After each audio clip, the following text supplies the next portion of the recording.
नमस्कार, मैं हूँ रेणुका काले। मेरी हिंदी कक्षा हिंदी पथ में आपका हार्दिक स्वागत है, अभिनंदन है। जैसा कि मैंने पिछली कक्षा में कहा था कि अगली बार हम चर्चा करेंगे, बात करेंगे हिंदी भाषा में उच्चारण की, हिंदी भाषा में नुक्ता प्रयोग की। और आपको पता है, जब मैं इस क्लास के बारे में प्लानिंग कर रही थी ना, तो मुझे ये समझ में आया कि भाई ये ऐसा कोई छोटा सा टॉपिक नहीं है जो एक दो एपिसोड में उसे मैं समेट लूँ, और मुझे इसके लिए अलग अलग क्लासेस लेनी होगी। तो मैंने उसी सिलसिले में कुछ पॉइंट्स इसमें डिवाइड किए हुए हैं, और आज से लेकर अगले 4-5 दिनों तक आपको उच्चारण से संबंधित हिंदी भाषा में जो कठिनाइयाँ होती हैं उसे कैसे सुधारें, वो टेक्निक्स हैं, और नुक्ता प्रयोग कैसे किया जाता है, इन तमाम बातों को समाहित करते हुए क्लास में लूँगी। क्योंकि देखिए, उच्चारण की बात जो है ना, बहुत जिम्मेदारी का काम है, बहुत बड़ी एक रिस्पॉन्सिबिलिटी है, क्योंकि भाषा में उच्चारण की बहुत बहुत बहुत बड़ी भूमिका होती है। और अगर हिंदी भाषा के लिए मैं कहूँ ना, तो हिंदी मेरी पूजा है। जी हाँ मेरे प्यारे बच्चों, हिंदी मेरा मान है, हिंदी स्वाभिमान है, हिंदी मई हो गई हूँ मैं, हिंदी से सम्मान है। और आज जब मैं यहाँ खड़े होकर पूरी दुनिया के सामने हिंदी में उच्चारण की बात कर रही हूँ ना, तो मैं ये जिम्मेदारी भी महसूस कर रही हूँ कि मुझे इसमें कितनी सावधानी बरतनी है और कितने एफर्ट डालने हैं, कितनी सरलता उसमें डालनी है, ताकि जिनसे मैं बात कर रही हूँ, जो मुझे देख रहे हैं, वो उच्चारण की महत्ता समझ जाएं और सही उच्चारण समझ जाएं। क्योंकि देखिए, हिंदी भाषा हो या कोई भी भाषा हो, अगर हमने उच्चारण सही नहीं किया तो उसका पूरा प्रभाव खत्म हो जाता है। कोई भी भाषा हो, खासकर हिंदी भाषा की अगर मैं बात करूं, तो इसमें उच्चारण की महत्ता इतनी ज़्यादा है कि अगर उच्चारण थोड़ा भी इधर उधर हिल गया, गलत हो गया, बिंदी लग गई, बिंदी हट गई, नुक्ता लग गया, नुक्ता हट गया, अर्थ का अनर्थ हो जाता है। तो हमें बहुत सावधानी बरतनी होती है उच्चारण करते समय। होता यह है कि मैंने अक्सर देखा है, लोग लिखते तो सही सही हैं, लेकिन जब वो बोलने जाते हैं ना, तो उच्चारण की गलती के कारण सामने वाले को सही सही अर्थ संप्रेषित नहीं हो पाता। इसके अलावा सामने वाले पर उनका प्रभाव जो है वो कम हो जाता है कि भाई अरे इनके तो उच्चारण में त्रुटि है। तो चलिए, एक बहुत बड़ी मुहिम को लेकर, एक जिम्मेदारी को लेकर हम आगे बढ़ेंगे। हिंदी पथ के इस सफर में अगले 4-5 दिनों तक होगी सिर्फ और सिर्फ उच्चारण की बात। तो आइए, इसे मैं किस किस तरह से आपको आगे की क्लासेस में बताने जाऊंगी, उसके बारे में एक छोटा सा आपको ब्रीफ दे देती हूँ। देखिए, उच्चारण के अंतर्गत हम पढ़ेंगे अक्षर और उच्चारण। आप जानते हैं, स्वर और व्यंजन हमारे हिंदी भाषा के तमाम वर्ण हैं, उनके बारे में हम पढ़ेंगे। फिर व्यंजन और पाई, ये पाई जो होती है वो क्या है, उसका उच्चारण में कैसे क्या इस्तेमाल होता है, वो पढ़ेंगे। शब्द का उच्चारण, ये हम पढ़ेंगे। आधा अक्षर जो होता है वो, उसका उच्चारण किस तरह से किया जाता है, ये भी पढ़ेंगे। और नुक्ते की बात होगी काले मैम के साथ। तो ये तमाम चीज़ों के साथ एक बहुत खुशनुमा, बहुत ही मज़ेदार लेकिन सीखने वाला सफ़र आज से शुरू हो रहा है हिंदी पथ पर। तो बने रहिएगा मेरे साथ। तो चलिए जल्दी से शुरू करते हैं आज का पहला टॉपिक, अक्षर उच्चारण। तो चलिए बच्चों, हिंदी उच्चारण की बात करते हुए सबसे पहले मैंने आपको बताया था कि हम बात करेंगे अक्षर उच्चारण की। ये तो हम सभी जानते हैं, हम कक्षा पहली से भी पहले अगर PP1 PP2 यानी कि KG1 KG2 में पढ़ रहे हैं, तो वहाँ से ही हमें अक्षर ज्ञान कराया जाता है, और जिसके अंतर्गत हम वर्णमाला सीख लेते हैं। लेकिन ये वर्णमाला सीख लेना और वर्णमाला का सही उच्चारण सीख लेना और भाषा में प्रयोग के दौरान इनका सही उच्चारण करना सीख लेना अलग अलग चीज़ें हैं, स्टेप बाय स्टेप चलती हैं। तो जब हम उच्चारण की बात कर रहे हैं तो रूट पे हमें जाना पड़ेगा, जड़ पे हमें जाना पड़ेगा, और जड़ है अक्षर, वर्णमाला। क्योंकि देखिए, जब तक हम अपनी बेसिक चीज़ को, आधारभूत चीज़ों को, मूलभूत चीज़ों को नहीं समझेंगे, तो हम आगे भी कुछ नहीं समझ पाएंगे, या समझेंगे तो अधकचरा ज्ञान ही रहेगा। तो मैं ऐसा बिल्कुल नहीं चाहती। मैं चाहती हूँ कि हम वर्णमाला से शुरू करके अक्षरों की बातें समझें, अक्षरों का ज्ञान समझें, अक्षरों को किस तरह से उच्चारित किया जाता है ये समझें। तो देखिए, जल्दी से देखिए अक्षर उच्चारण। अब इसमें देखिए, अक्षर उच्चारण के अंतर्गत पहले तो सबसे पहले हम स्वर ले रहे हैं। स्वर आप जानते हैं, स्वर कौन कौन से हैं? अ, आ, उच्चारण पे ध्यान दीजिएगा।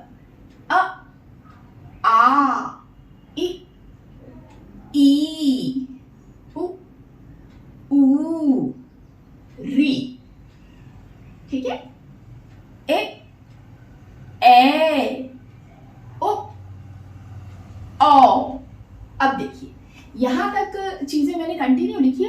ब्रैकेट में लिखा है। क्यों लिखा है ये मैं बताऊंगी। ये जो है ना, ये अ से लेकर अ तक ये आपके मूल स्वर हैं, ठीक है, मूल स्वर हैं। फिर आप बोलेंगे कि ये अह और अम और आह क्या है, तो ये अम और आह जो कहलाते हैं ना, ये ना तो स्वर हैं, ये ना तो व्यंजन हैं, ये हैं अयोगवाह, अयोगवाह कहलाते हैं। ये लिखे जाते हैं स्वर के साथ, स्वर यहाँ खत्म हो रहा है, स्वर के बाद और व्यंजन वर्णमाला में व्यंजन क ख ग घ जो सब शुरू होता है ना, उसके पहले लिखे जाते हैं। तो देख लीजिए इसको, ये जो अयोगवाह है ये देखिएगा, ये जो अयोगवाह है यानी अह अम और आह, अयोगवाह जो है ये ना स्वर हैं, ना स्वर हैं, ना व्यंजन है।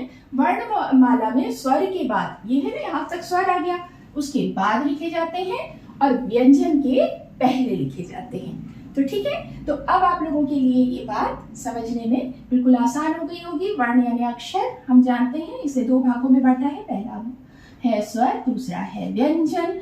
और मूल स्वर जो है इनकी संख्या अ से अ तक आप देखेंगे तो 11 है, अयोगवाह को मिला दिया तो 2 है, कुल मिलाकर हमारे स्वर और अयोगवाह मिलाकर अभी तक के वर्णमाला में हमारे वर्ण यानी कि अक्षर हो गए 13, याद रखिएगा।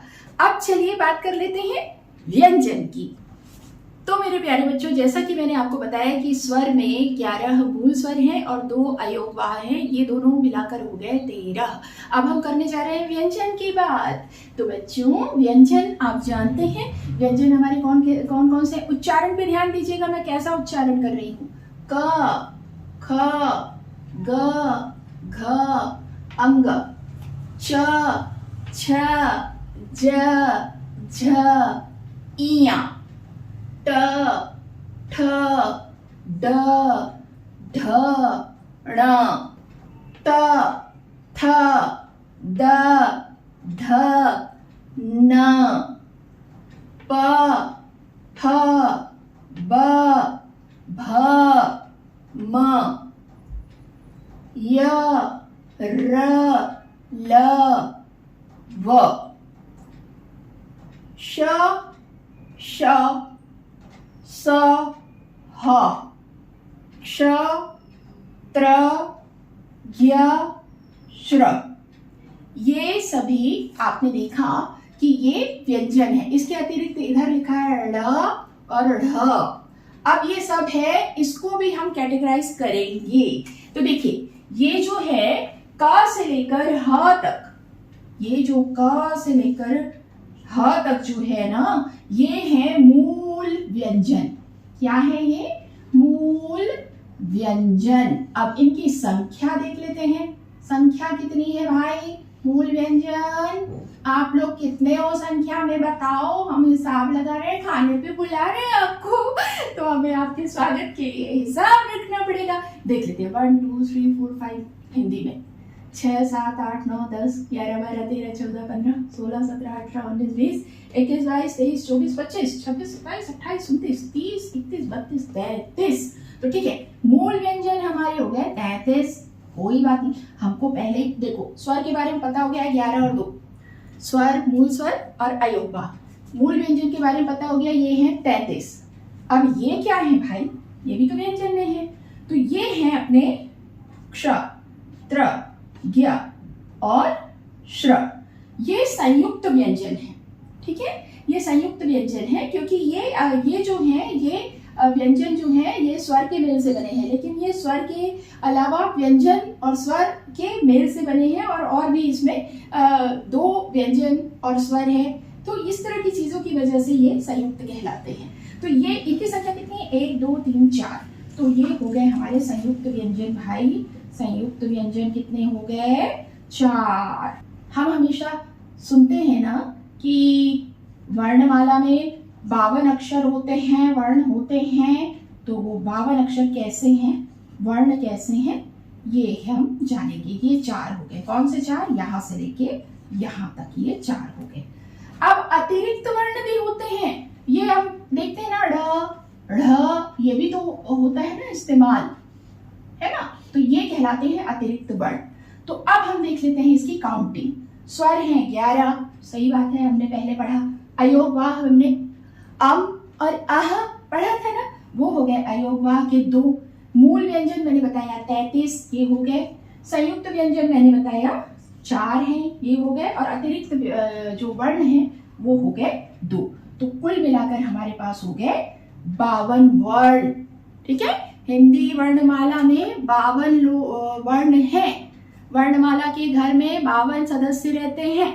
खाने पर बुलाओगे तो पूरा इंतजाम के साथ बुलाना। सॉरी, इंतजाम नहीं, इंतजाम। ठीक है, पूरे इंतजाम के साथ बुलाना, स्वागत में कोई कमी न रह जाए भैया। तो चलो, अच्छा हाँ, एक चीज जो मैं अभी आपको बता रही हूँ उसे ध्यान से सुनना, ध्यान से समझना, क्योंकि आगे की कक्षा में वो शब्द आएगा। वो शब्द है पाई। क्या है वो शब्द? पाई। ये पाई जो है ये है एक खड़ी लाइन। पाई क्या है? एक खड़ी लाइन। अब खड़ी लाइन पाई का आपने बताया मैम याद रखना, रखेंगे, लेकिन क्या याद रखेंगे ये भी तो बताओ, है ना? मन में ऐसे ही सोच रहे हो ना?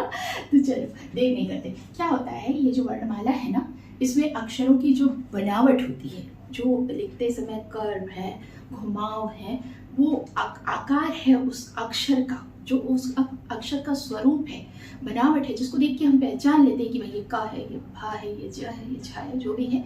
तो वो उसमें अगर पाई का इस्तेमाल हो रहा है तो वो पाई सहित कहलाते हैं वर्ण। अब पाई क्या है? पाई यानी खड़ी लाइन। तो देखिए यहाँ खड़ी लाइन का भी इस्तेमाल 2 तरह से होता है। आखिर में खड़ी लाइन आ जाए, ये आ गई आखिर में खड़ी लाइन, ग में आ रही है। और कहाँ आ रही है आखिर में खड़ी लाइन? ड़ में आ रही है ना? और बताइए, खड़ी लाइन आ रही है, ग में आ रही है, ड़ में आ रही है, आखिर में तो सब में आ रही है। ये सब खड़ी लाइन आ रही है आखिर में, ये है ना, ये सब खड़ी लाइन आ रही है। मैंने आपके ऊपर थोड़ा छोड़ा था, ये देखिए ये खड़ी लाइन जहाँ जहाँ आ रही है, ये सब जो है ये पाई सहित, आखिरी में पाई सहित वाले हैं वर्ण। कभी कभी ये पाई क्या होता है, अक्षरों की बनावट के बीच में आती है, जैसे क, ये देखिए ये है पाई, बीच में आ गई, है ना? और कहाँ पे आई है? फा में भी आई है, ये देखिए ये भी बीच में आई।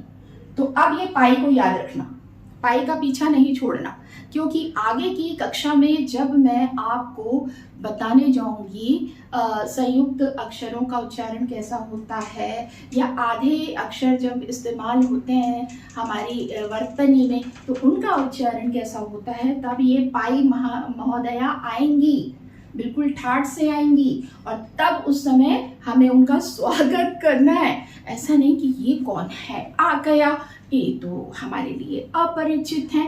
नो, हमें पता रहना चाहिए कि ये पाई कौन है, क्योंकि फिर ये चीज़ें रिपीट नहीं करेंगे हम, समय बर्बाद नहीं करेंगे हम, और हम आगे बढ़ जाएंगे। मैं कहूँगी पाई सहित, आप समझ जाएंगे। मैं कहूँगी पाई रहित, आप समझ जाएंगे। मैं कहूँगी पाई आखिर में, आप समझ जाएंगे। मैं कहूँगी पाई बीच में, आप समझ जाएंगे। तो पाई के बारे में बातें और भी ज़्यादा आगे होगी, लेकिन जब वो टॉपिक आ जाएगा तब। यहाँ वर्णमाला मुझे वापस ना दोबारा लिखनी पड़े, इसलिए मैंने अभी आपको बता दिया कि पाई क्या है। और पाई या तो आखिर में आएगी या तो बीच में आएगी, और हाँ कभी कभी नहीं भी आएगी। तो थोड़ा सा होमवर्क करके देख लेना भला कि पाई कहाँ कहाँ आ रही है, पाई कहाँ पे आखिर में आ रही है, और कहाँ पर बीच में आ रही है, और कहाँ पे बिल्कुल भी नहीं आ रही है। तो आगे की कक्षा में आपको समझने में ज़्यादा आसानी होगी। तो चलिए, अब ये तो हो गया अक्षर उच्चारण, है ना? अब हम आ जाते हैं शब्द उच्चारण पे। आ जाए तो चलिए शब्द उच्चारण की बात कर लेते हैं। तो बच्चों, आप समझ गए होंगे कि पाई क्या है। इसे याद रखिएगा, एक बार फिर से याद दिला दे रही हूँ। पाई क्या है भाई, भूल न जाना भाई। एक खड़ी लाइन कहलाती है पाई। एक खड़ी लाइन यानी ये ऐसी लाइन, है ना? तो इसको याद रखना। मुझे ऐसा लगा कि एक बार इसको आपको फिर से याद दिला दूं पाई के बारे में। चलिए, ये पाई है भाई। अब आ जाते हैं, मैंने कहा था संयुक्त व्यंजन के बारे में बात करेंगे, और मैंने ये कहा था कि अभी हमें शब्द का उच्चारण भी सीखना है, लेकिन उसके पहले संयुक्त व्यंजन हम जो पढ़ रहे थे, मैंने आपको बताया था आखिर के जो 4 हैं, क्ष, त्र, ज्ञ और श्र, ये संयुक्त व्यंजन कहलाते हैं। तो इनकी बनावट की वजह से ये संयुक्त व्यंजन कहलाते हैं। ये दो व्यंजन और एक स्वर के मेल से बनते हैं। नॉर्मली जो मूल व्यंजन होते हैं वो व्यंजन और एक स्वर आ, ई, इस तरह का जो कोई भी एक स्वर उसमें लगता है उसके मेल से बन जाते हैं। लेकिन यहाँ पर जो है वो दो व्यंजन होंगे और एक स्वर होगा। कैसे? अगर इसको तोड़ कर देखें हम, है ना, तो समझ में आ जाएगा कि भाई क्या ऐसा ही है, इसलिए ये संयुक्त व्यंजन है। तो अब हम पहला ले लेते हैं क्ष। क्ष जो है, क्ष जो है क, श और अ, है ना, ये आधा आधा है। इससे जब स्वर मिलता है अ लग जाता है, इसमें प्लस अ हो जाता है, तब ये पूरा व्यंजन कहलाता है। ये आधा क, आधा क्ष और अ, ये दो व्यंजन हो गए, एक स्वर हो गया, तो मिल गया। और ये दोनों मिलकर क्या बन गया मेरे प्यारे बच्चों? ये बन गया क्ष। क्ष, ठीक है, संयुक्त व्यंजन हो गया। ये ऐसे त्र कैसे बना है? त, र और अ, ये मिलकर हो गया त्र, संयुक्त हो गया। दो व्यंजन एक स्वर, दो व्यंजन एक स्वर, दो व्यंजन एक स्वर। ज्ञ, ज्ञ है ज और इया, और ये बन गया अ लगने से ज्ञ। अब ये ज्ञ के बारे में थोड़ा बात करनी है मुझे, हाँ ये करती हूँ, पहले ये समझा देती हूँ। श्र, श्र क्या है? श, र, ये लगाना भूल गई थी, आधा आधा है ये, और इसमें अ जुड़ गया तो हो गया अपना श्र, श्र, ठीक है। तो ये भी अपना संयुक्त व्यंजन। तो ये संयुक्त व्यंजन है, चार बनते हैं दो व्यंजन और एक स्वर के मेल से, है ना, ये दो व्यंजन एक स्वर के मेल से बनते हैं, इसलिए ये संयुक्त व्यंजन है। अब देखिए ये जो ज्ञ महाशय है ना, ज्ञ जो है, इसके बारे में कई लोगों में अलग एक विचारधारा है या एक मान्यता है कि भाई इसका उच्चारण ज्ञ नहीं होना चाहिए, इसका उच्चारण ज और यहाँ से और अ से मिलकर हो रहा है, ये बन रहा है, तो इसका उच्चारण निया होना चाहिए, निया। अभी मुझे बताइए कि ये स्वीकार्य नहीं है। प्रचलित रूप से हिंदी भाषा में जो उच्चारण ज्ञ का हम स्वीकारते हैं, कहीं पे भी लिखित रूप में, मौखिक रूप में ज़्यादा जगह आपको यही मिलेगा कि हम इसे ज्ञ कहते हैं। जैसे हमने संज्ञा की क्लास ली थी, याद है ना, संज्ञा कहा, संज्ञा नहीं कहा, है ना। वो तो उच्चारण मुझे भी ढंग से नहीं समझ आ रहा है कि वो ऐसा क्यों है और होना चाहिए क्या नहीं होना चाहिए, क्योंकि हर जगह हम ज्ञान बोलते हैं, प्रज्ञा बोलते हैं, अवज्ञा बोलते हैं, संज्ञा बोलते हैं, आज्ञा बोलते हैं, तो इसका उच्चारण हम ज्ञ ही स्वीकार करेंगे। आप देख लीजिए, रेडियो में, टेलीविज़न में, सिनेमा में, हर जगह इसे ज्ञ के रूप में ही इस्तेमाल किया जाता है, बोलते समय ज्ञ ही बोला जाता है। तो कहीं कोई हम अपने इसमें कन्फ्यूजन रखते नहीं हैं। जो स्वीकार्य है, जो देश दुनिया में प्रचलित है हिंदी भाषा में, जिसे हम देखते, सुनते, पढ़ते, लिखते आ रहे हैं, वो ज्ञ ही उच्चारण किया जाता है। तो चलिए अब आ जाते हैं शब्दों पर। शब्दों पर आने से पहले मेरे मन में थोड़ा सा खटक रहा था, मैंने कह तो दिया था कि अब शब्द उच्चारण की बात कर लेते हैं, लेकिन ये संयुक्त व्यंजन मुझे लगा कि इसको भी थोड़ा सा समझाते चलूं, ताकि हमें पूरी तरह से उच्चारण के समय में चीज़ों का ज्ञान रहे। और जब चीज़ें हमें रूट लेवल पर मूल रूप से जो आधारभूत चीज़ें हैं मालूम होती हैं ना, तो हमें उसे समझने में आसानी होती है। तो चलिए अगला पड़ाव है शब्दों का उच्चारण। तो ये हम मेरे ख्याल से अगली कक्षा में हम करते हैं। आज के लिए इतना ही। तो चलिए इस सफ़र में, इस पड़ाव पर आज विश्राम किया जाएगा, काफिला आगे बढ़ेगा अगली कक्षा में, यानी कि कल। तब तक के लिए मुझे दीजिए अनुमति। हिंदी पद से स्वस्थ रहिए, मस्त रहिए। नमस्कार।